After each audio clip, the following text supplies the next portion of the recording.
എത്ര പെട്ടെന്നാലേ നോമ്പ് അഞ്ചായത്. അങ്ങനെ നമ്മളും വെക്കുകയാണ് കേട്ടോ നോമ്പ് തുറ. നമ്മൾ പെട്ടെന്ന് തന്നെ ആക്കിയതാണ്. ഇനി അങ്ങോട്ട് നീട്ടിക്കൊണ്ടുപോയാൽ ഓരോരുത്തർക്കും ഓരോരു പരിപാടി ഉണ്ടാവും എന്ന് പറഞ്ഞുകൊണ്ട് പെട്ടെന്ന് തന്നെ ആക്കാമെന്ന് പറഞ്ഞു. അങ്ങനെ നമ്മളെല്ലാവരും കൂടി ഒരു ഷോപ്പിലെത്തി അവിടുന്ന് പോവാന്നുള്ള തീരുമാനിച്ച്. അതിൻ്റെ ഇടയ്ക്കിൽ നമ്മൾ കണ്ണിൻ്റെ വീഡിയോ ഒക്കെ എടുക്കുന്നതന്നെ കേട്ടോ, വെറുതെ ഒരു ഷോന്. പോവാൻ സമയമാവാത്തതുകൊണ്ട് നമ്മൾ അവിടെ കുത്തനെങ്ങനെ കഥ പറഞ്ഞേ. പിന്നെ അധികം പറഞ്ഞിരുന്ന സമയം പോകുന്ന തീരുന്നുണ്ട്. പിന്നെ നമ്മൾ 5:30 ആയപ്പോൾ അവിടെ നിന്ന് ഇറങ്ങി നേരെ നമ്മൾ ആക്റ്റീവ് പ്ലാന്റ്സിലേക്കാണ് നമ്മൾ പോകുന്നത്.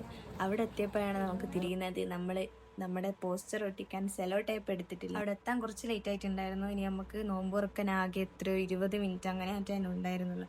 അതിൻ്റെ ഉള്ളിലേക്ക് കയറി ടിക്കറ്റൊക്കെ എടുത്ത് അതിൻ്റെ ഉള്ളിൽ കയറി പിന്നെ പോസ്റ്ററൊക്കെ പിന്നെ അവിടെ എത്തിയിട്ട് ഒട്ടിക്കാന്നുള്ളതിൻ്റെ അകത്ത് വിചാരിച്ചേ. പിന്നെ അവിടെ എത്തിയപ്പോൾ നമ്മൾ അവിടുത്തെ ഒരു ഷോപ്പിൽ നിന്ന് സെലോ ടേപ്പൊക്കെ സെറ്റാക്കി നേരെ നമ്മൾ നോമ്പ് തുറക്കാനുള്ള സ്ഥലത്തേക്ക് പോവാണേ. നോമ്പ് തുറക്കാനുള്ള ആംബിയൻസ് ഒക്കെ സെറ്റായിരുന്നു, നല്ല രസമുണ്ടായിരുന്നു കാണാനൊക്കെ, അടിപൊളിയാക്കിയിട്ടുണ്ടായി എന്തായാലും. പിന്നെ നമ്മൾ ഇൻസ്റ്റയിൽ കണ്ടതാണ് ഇങ്ങനെ നോമ്പ് തുറേൻ്റെ സെറ്റുള്ള. അങ്ങനെ നമ്മുടെ നോമ്പ് തുറക്കേണ്ട സ്ഥലത്ത് നമ്മൾ എത്തിയിരിക്കുകയാണ്. ഫൈനലി നമ്മൾ എത്തിയിരിക്കുകയാണ് ഗൈസ്. കുറച്ച് നടന്ന് നല്ല ക്ഷീണുണ്ട്. നെയിം ബോർഡൊക്കെ കൊണ്ടുപോയാൽ പിന്നെ നമ്മൾ അത് വെച്ചിട്ടില്ലേ നമുക്കൊരു മോശമാണല്ലോ. കഷ്ടപ്പെട്ട് സ്റ്റിക്കറൊക്കെ ഒട്ടിച്ചെടുത്തതാണല്ലോ, അത് വെച്ചിട്ട് മതി നോമ്പ് തുറക്കലെന്ന് നമ്മളങ്ങ് തീരുമാനിച്ചു. നോമ്പ് തുറക്ക് ഫ്രൂട്ട്സ് ഉണ്ട്, പൊരികളുണ്ട്, പിന്നെ 3 തരം ജ്യൂസ് ഉണ്ട്, പിന്നെ തരി ഉണ്ട്, എല്ലാം അടിപൊളിയായിരുന്നു. എന്നിട്ടുള്ള ഫുഡ് കഴിച്ച് ഇനി നിസ്കരിച്ചിട്ട് നമുക്ക് ഫുഡ് കഴിക്കണം. അപ്പോൾ ഓക്കെ ബൈ. നിസ്കരിക്കാനുള്ള സൗകര്യമൊക്കെ അവിടെ ഉണ്ട്, അടിപൊളിയാണ്, നല്ല വൃത്തി നല്ല സൗകര്യമുള്ള നിസ്കാര റൂമാണ്. പിന്നെ നമ്മൾ കുറച്ച് നേരം അവിടെ ഇരുന്ന് നേരെ നമ്മൾ ഫുഡ് കഴിക്കാൻ പോയി. കുറച്ച് സമയമായിട്ട് നമുക്കുള്ളൂ. നമ്മൾ നിസ്കാരമൊക്കെ കഴിഞ്ഞ് ഇനി നമ്മൾ ഫുഡ് കഴിക്കാൻ വേണ്ടി പോവാണ്. ഇനി അവിടെ എത്തിയിട്ട് കാണാം. വീഡിയോ എടുത്തോണ്ടിരിക്കുമ്പോൾ അവിടെയുള്ള ഒരു സെക്യൂരിറ്റി ചേച്ചി ചോദിക്കാം, നിങ്ങൾക്ക് ഇത് യൂട്യൂബിൽ ഇടാനാണോ എന്നൊക്കെ ചോദിക്കാൻ കേട്ടോ. ചേച്ചി അടിപൊളിയാന്നുള്ള ഹായ് ഒക്കെ പറഞ്ഞിട്ടുണ്ട്.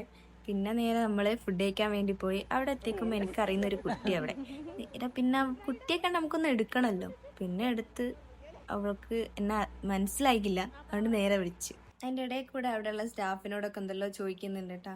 അവർക്ക് മലയാളം അറിഞ്ഞൂടാലോ, എന്നാലും എന്തെല്ലോ പറയുന്നുണ്ട്.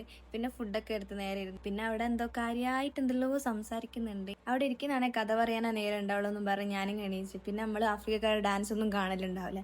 അങ്ങനെയാണ് അവൻ ഈ പൂത്ത് നിൽക്കുന്ന കടലാസ് ചെടി കണ്ടത്. നല്ല രസമുണ്ടായി, എന്ത് രസമാണ് കാണാൻ. ഫുഡ് കഴിച്ച് പിന്നെ കുറച്ച് കഴിയുമ്പോൾ കാര്യം കുറച്ച് ഫോട്ടോസ് എടുക്കുമ്പോഴത്തേക്ക് അപ്പുറത്തെ പരിപാടി കഴിഞ്ഞു. ആഫ്രിക്കക്കാരുടെ പരിപാടി ഞാൻ ഇന്ന് കാണാൻ ഞങ്ങൾക്ക് നമ്മൾ എന്ത് പ്ലാൻ ചെയ്താലും അതവിടെ ക്യാൻസൽ ആവാണ്ട്. പക്ഷെ നോമ്പോർ എന്താണെന്നറിയില്ല, പറയുമ്പോൾ തന്നെ നമ്മൾ നടത്തിയിട്ടുണ്ട്. അങ്ങനെ നോമ്പോർ അടിപൊളിയായിട്ടുണ്ട് നടന്ന്. പിന്നെ അവിടെ നിന്ന് ലാസ്റ്റ് കുറച്ച് പാട്ടൊക്കെ പാടി.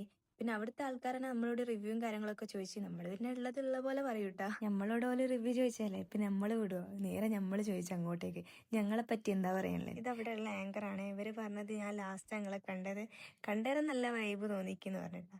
പിന്നെ നമുക്കത് മതിയല്ലോ.